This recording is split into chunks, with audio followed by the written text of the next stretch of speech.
Good day to you. Welcome to our little piece of heaven here on our homestead. We have just over 10 acres, but less than 1/4 of that is actually cleared and what we use to work on. The rest is wooded. If you haven't heard me mention before, we are a vegetarian homestead.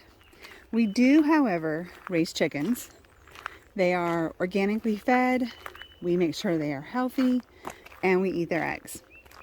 We also use them to help with composting, and the kids love them. They have been raising and selling baby chicks the last 2 summers. This is going to be their 3rd summer.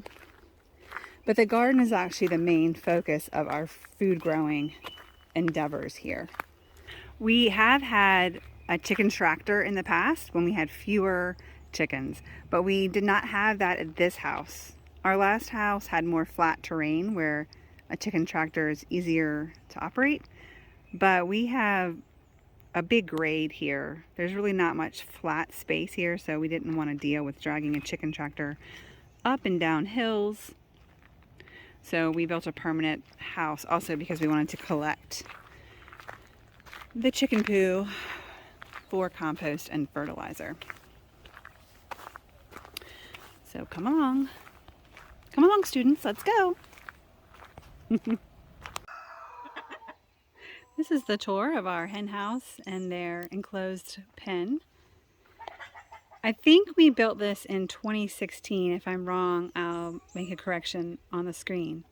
The hen house is 8 by 8. It has this one main entrance door. It has windows on either side for a cross breeze. It's vented on the top on one side.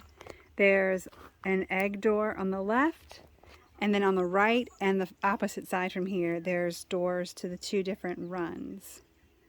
When we originally built it, this part of the house here, or the run, did not have a roof. The fencing only went this high up.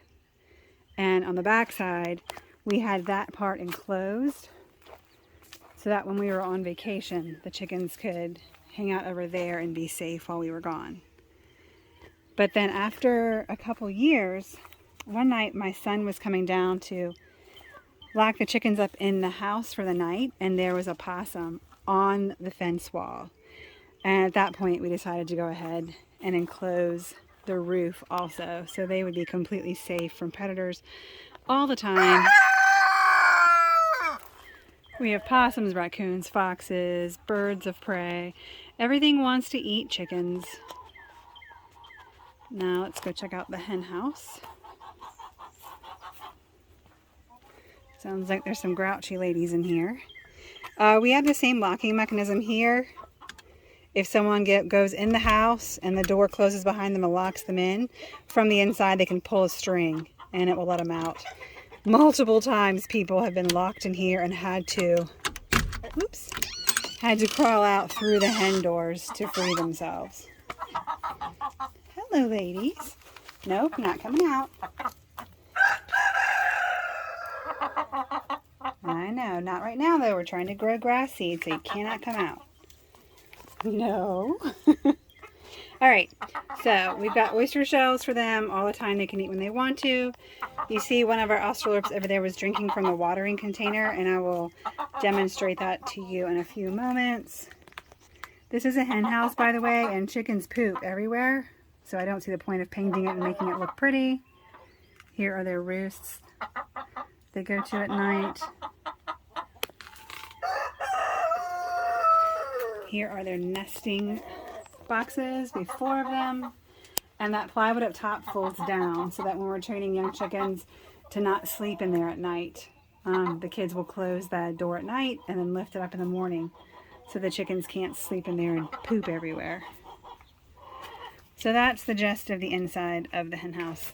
The door on this far side is closed because right now we're keeping the Rhode Island Reds separated from the black Australorps.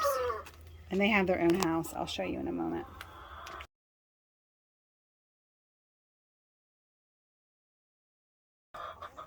We also put that slope above the hen house because we found when it was flat, they would just sleep up there and poop on everything. So my husband put plywood up there at an angle so that they couldn't sleep on it. Here, they've gone out now. I can show you the store.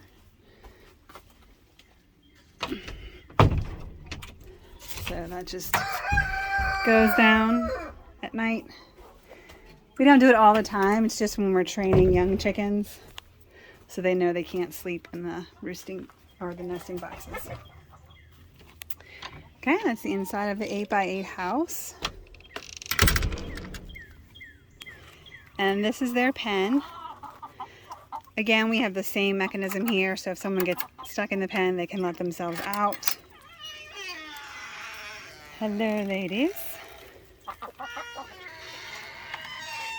Now, this is fully enclosed, so they're safe from predators.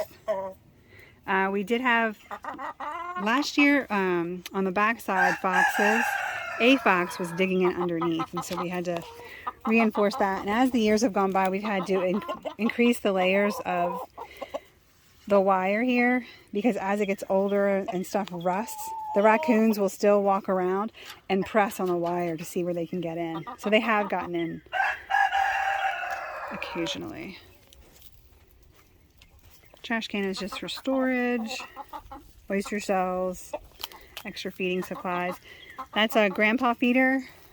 I showed this in last week's video, but the chickens learn to step on the pedal and the lid lifts and their food is inside.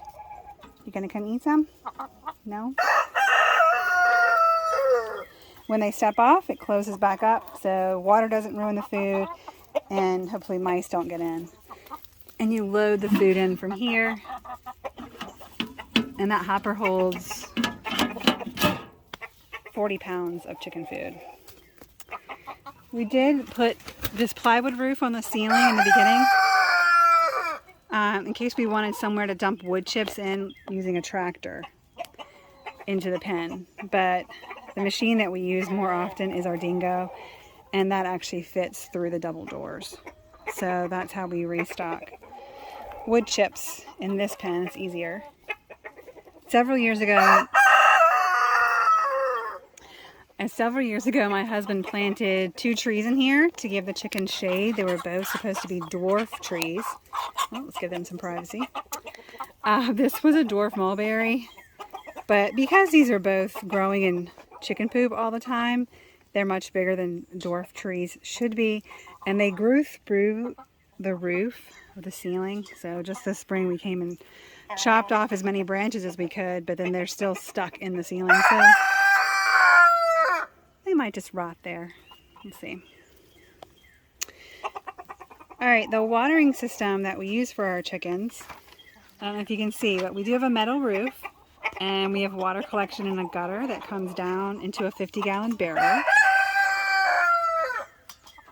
The barrel still has black plastic on it from winter to help keep it warm. It does get southern exposure here, and it prevents a lot of freezing. But on super, super cold mornings, like in the 20s, the kids will bring warm water from the house down for the chickens. But from this water barrel,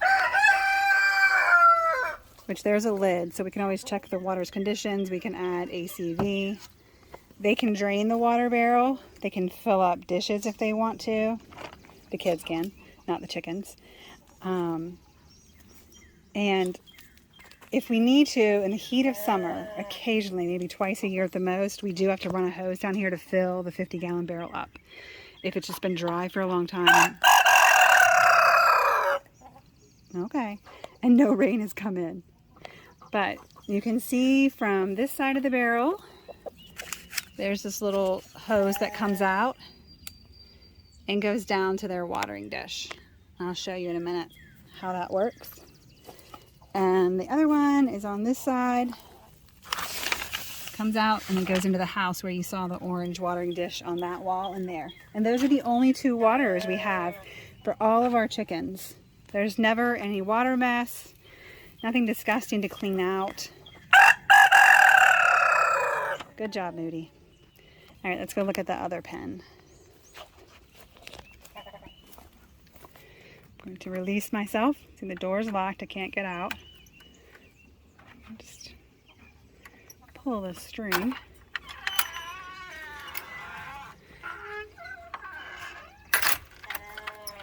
All right. See you in a minute. This is a fig tree.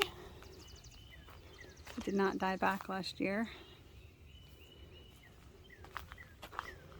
This is the door to get eggs if you don't want to have to go in the hen house. You just want to run down and grab eggs. So I see the kids have a few to get. And the poopy, nasty looking eggs are just fake eggs. But the clean ones are the fresh eggs. All right.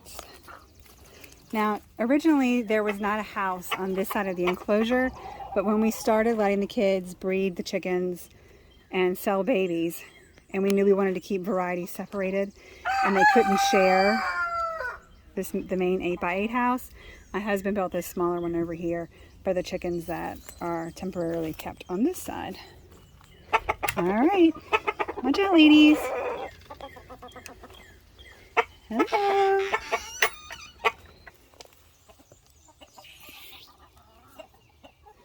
Clean the trash out. But what happens is this little cup fills up with water and they drink from it, and then as they learn to look they peck that little yellow part when they're drinking, and it adds more water. Whoop, you do it. Are you gonna drink? Go ahead and drink.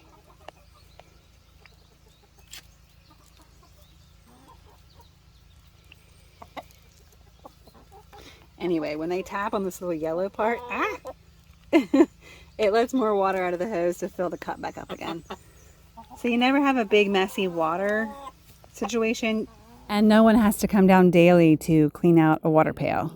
So it's just 2 times a year when we might have to mess with their water system, whether it's been dry so long that the barrel has run empty, or there have been many hours of below 30 degrees and the lines freeze up and the kids bring water down.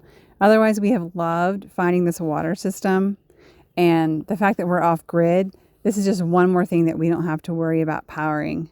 It also makes it really easy for friends or neighbors to check on our animals when we're on vacation. They don't have to water them, and because of the grandpa feeder, they don't have to feed them either. We know that they are good for a week. All they have to do is come over, make sure no one's dead, and collect eggs.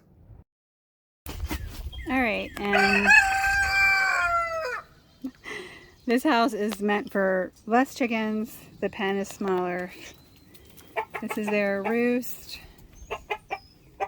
and their little temporary nesting boxes. It's kind of dark in here. And they have the oyster shells as well. And we just put this new feeder up for them. I don't know if they have figured out how to use it yet.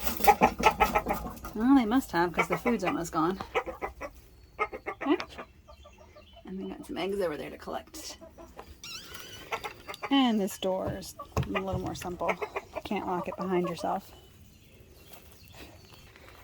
This past winter, my husband built this permanent building for a hatchery for the kids as they hatch chickens. We used to keep them in a smaller space in the main 8x8 pen, and it just gets yucky because the big chickens poop on it at night when they're sleeping. So he built this little thing just for a hatchery. Nobody's in here right now, but this is their pen. Nothing interesting in it. They'll just have food and water once they put the baby chicks in here. And they have a little run for when they get bigger. But when they're real small, they won't even be allowed out here. Just a little door. You can throw wood chips in by the bucketful. And that's it. That's our chicken house. My comfrey field is down below, and there's a few fruit trees down there. They get continual runoff from the chicken pen, so they're very healthy and rich. And we did choose to place these down the hill a little further from the house, just so they wouldn't become an eyesore and there wouldn't be any smell issues. But when you use wood chips, you don't have any fragrance issues. The wood chips absorb all the stuff from the chicken poo, so they don't smell bad. The chickens love to be able to dig through it and find worms. It keeps everything nice and dry for them. So we highly recommend wood chips for the bedding in your chicken pen. It's Friday morning, and because of the temperatures coming Saturday night, Sunday night, and Monday night, I'm going around and just covering my little potatoes that are starting to come out just to protect them in case it gets too cold the next few nights.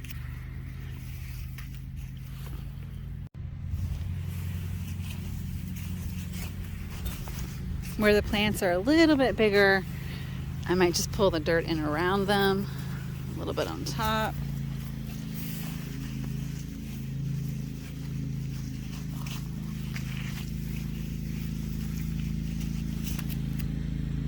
And since these are my biggest, oldest potato plants, I can't cover them as much as I can cover the ones that are just starting to pop up that were planted later. So I did pull dirt in around the bottoms, but I have put my hoops up and I will cover them with cloth just to insulate them a little bit, just in case. It says 33, I think, Sunday night. So it had been so warm last week that I uncovered the onions and cauliflower because the onions were not liking the heat while covered. But I just went ahead and recovered the cauliflower and yellow onion bed. And then the tomatoes further over the old, not tomatoes, sorry, the potatoes. My oldest ones, just in case we'll get through the next 3-4 nights and then uncover them again. We are getting some lovely rain. Just came into the greenhouse to check on my plants. I wasn't happy with how my tomato plants were coming up. They were taking a really long time. So I redid a few more varieties and planted another tray. But I'm also in here to make sure my heater's gonna come on for the next few nights. I've got the timer set up. It's gonna be maybe 43 tonight, but then the next 3 nights after that, it will be in the low 30s. Hopefully not below freezing. So I'm just gonna switch this to the on position. And it does not come on right now because of the timer, but it will come on tonight. Just to make sure it stays comfortable in here for tomatoes. Aren't the apple blossoms lovely? This is a Liberty apple tree. This is its second spring with us. Do you think that we're going to get to taste some of its fruit this fall? Well, it's time to go finish up our Sabbath preparations. Looks like this will be the last cool, cozy Sabbath by the fireside. As you go about your day and week ahead, remember that our Creator promises perfect peace to those whose mind is stayed on Him. Keep trusting Him through good times and bad, and choose to live joyfully.